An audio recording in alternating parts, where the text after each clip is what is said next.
Hey everybody, Cole here with Classic Mini DIY. You might see that I am wearing a lot of safety stuff, and you might wonder yourself, why? Why are you wearing all that safety stuff, Cole? And it's because we are going to be stripping the paint off of the motor today. And stripping the paint off is going to be a hazardous job because I'm using a very specific kind of paint stripper. Now, if you haven't seen this before, it's called Aircraft Paint Stripper. And it's really strong. It's really smelly, and the fumes are very aggressive, and it is aggressive on paint as well, which is what I want it to be. I'm going to take the paint off my motor, I'm going to take the paint off of the transmission case, and I'm going to take the paint off of anything else that has paint on it. So the important thing is that I am working in a well-ventilated space. I've got my safety chemical resistant gloves, I've got a respirator. This is one of those things that you don't want to take lightly. Using the proper safety equipment is very important. So let's get this motor out into the carport where we will then be able to start pulling the paint off of it. Wish me luck.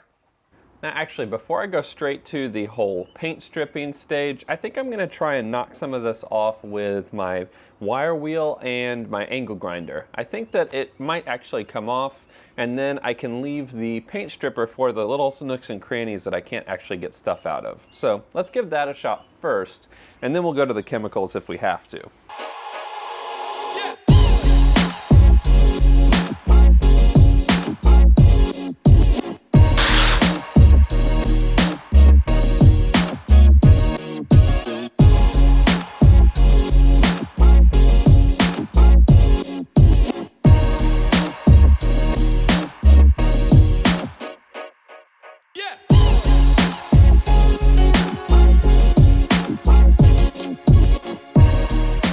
Alright, so I wire wheeled the heck out of this thing, and I think it did help quite a bit. I got a lot of this stuff down to bare metal, which is nice, but I think I'm still going to have to use the paint stripper. So I'm going to put some in this little chemical resistant tote. Hopefully that actually works and it doesn't melt through it. And I'll be painting it onto all of the little nooks and crannies to get all that paint off of there. So once it's on there, I'll use a little wire brush, scrub it up a little, agitate it, and hopefully it'll get all the paint off. But again, just a reminder, respirator, safety glasses, gloves.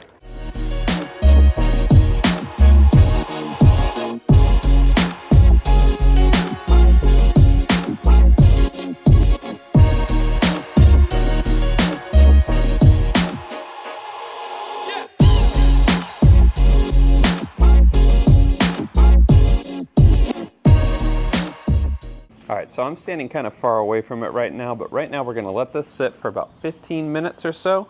Let all of that soak in, really get to all the nooks and crannies in there. And then once it has simmered really nicely, we're going to go ahead and wash it off, which should be fun too. Okay everybody, so I did some stripping, and I would say that it turned out not as desired. And so I thought about it, and after some hard thinking, I think what I'm going to do to make my life easier is I'm going to go ahead, I'm going to take out the pistons. The engine is already this far apart. I'm going to go ahead and just pull the rest of the stuff out. I can bring the block empty to the machine shop, and then they can do their whole bead blast, acid wash. They can hone the cylinders too, even though they don't really need it. But that'll just give me a little bit of peace of mind.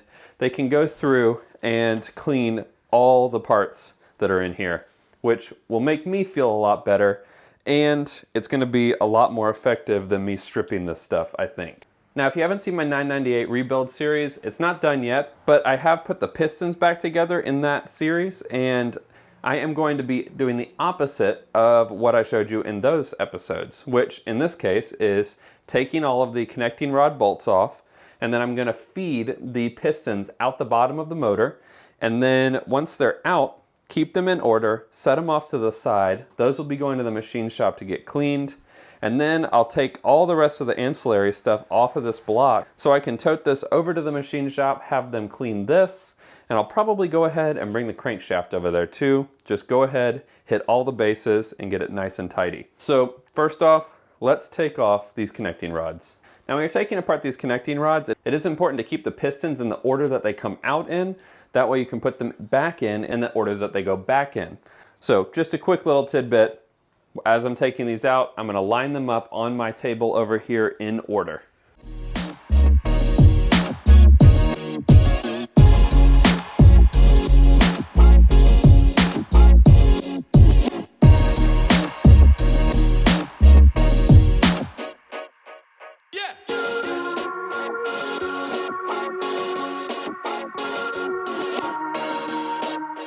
All right, so now all of my pistons are out, and all we've got left is the crankshaft and the main caps.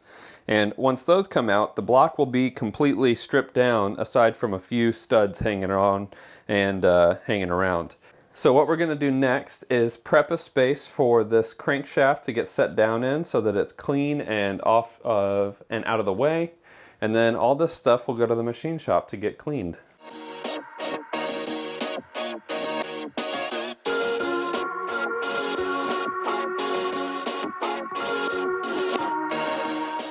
Now you may have seen I just rotated this up and a thrust washer came up, and this thrust washer is used to help control the end float on your crankshaft, but it also provides a surface for the crankshaft to rub up against that is made to wear down. So I'm going to take this out, set it aside, see if we can rotate this enough to, there we go. Rotated the other thrust washer out, and that's good. And now we can lift the crankshaft out, which is looking actually really quite nice. All right, so there we have it. Now we're looking at the empty side of the bottom of my block. Now these bearings actually look pretty much okay in here. I'm not really worried about the condition of these bearings. That said, since the motor is out, I think that I'm gonna go ahead and put new bearings in. It's just gonna be one of those things that's, you know, it's peace of mind that you're giving yourself. You only have the motor apart like this, you know, hopefully once in a while, and it's a good idea to take advantage of the situation when you do have it out. So one other thing that I didn't mention, and I didn't show a second ago, is that my camshaft bearings are actually looking kind of screwed up. One is actually missing a whole, there's a chip in it actually, and then on top of that being worn and actually chipped, it's something that I'd like to go ahead and get fixed and replaced while it's out like this as well. So I'm gonna bring the camera up right here, but I want to show you guys this chip and the kind of premature wear that I'm seeing on these cam bearings, which, worth noting, cam bearings have to be put in by a machine shop. It's not a bearing that you can actually put in yourself. So check that out. That's a cam bearing right there, and it actually has a whole chip out of the side of it. Now some of them have a small notch in them that are kind of meant to be there. That's used by the machine shop, I'm pretty sure, to press these in. But this one right here has a full-on chip out of it. So that's something that we're gonna have to take care of. Otherwise, you can see the block actually stripped okay, but a nice acid bath is going to do this block wonders. All right, so let's take a minute here to take a look at the pistons and the way that I took them out of the car. So as you guys can see, I have these laid out in a very specific way so that I don't forget how they go together. Now granted, once I pick these up and they go to the machine shop and get cleaned and everything, they aren't gonna be in order anymore. I am gonna put the caps on them and like loose the bolts on the bottom, but at the end of the day, they might have to take them apart to clean them. There's a series of different things that could really end up happening here where they get out of order. So to prevent that, I made myself a little diagram, and I don't expect this to make a lot of sense to anybody who's looking at this piece of paper from the other side of this video. But these little chicken scratch marks are how I know which cap goes to which piston and which way they were oriented. So these pistons have been in and out of this car a few times, and the first time that we took them out, Justin and I realized that there was no rhyme or reason to the way that any of the caps were going onto these pistons. So each one of them has kind of this layout that doesn't really make sense. As long as I keep those patterns together, I'm going to be able to put these back in the way they came out.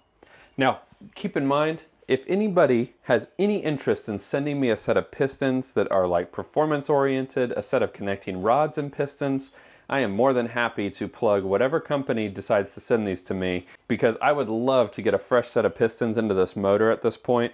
But I also did the same thing with my main caps. I made a little diagram, and let's rotate you over here. And you guys can see here, I've got my main caps laid out with the thrust washers on the sides that they came out of, as well as my crankshaft just kind of sitting here as well.